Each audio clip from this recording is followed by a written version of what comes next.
आइए हम लोग कुछ देर लीला पुरुषोत्तम भगवान कृष्ण की तरफ चले।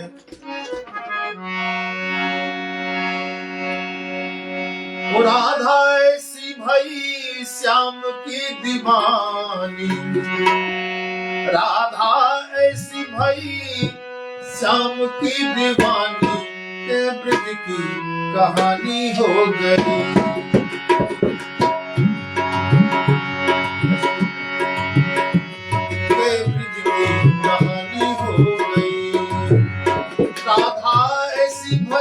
श्याम की दीवानी, राधा ऐसी भई श्याम की दीवानी, के ब्रज की कहानी हो गई, के ब्रज की कहानी हो गई। एक भोली भाली गाँव की गवार, एक भोली भाली गाँव की गवार, तो पंडितों की कहानी हो गई, तो पंडितों की वाणी हो गई। राधा ऐसी भई श्याम की दीवानी, राधा ऐसी भई श्याम की दीवानी,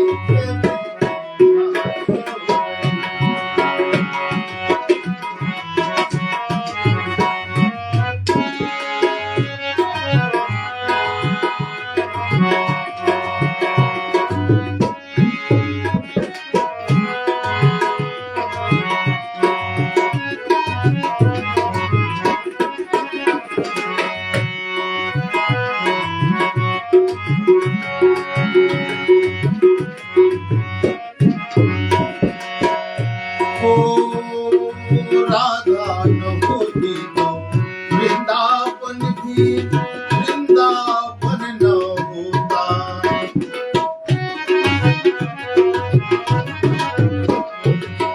राधा न होती तो वृंदावन भी वृंदावन न होता। कान्हा न होते तो बंसी भी होती, पर बंसी में प्राण न होता। कान्हा न होती तो बंसी भी होती, पर बंसी में प्राण न होता। राधा न होती तो वृंदावन भी वृंदावन न होता। कान्हा न होते तो बंसी भी होती, पर बंसी में प्राण न होता।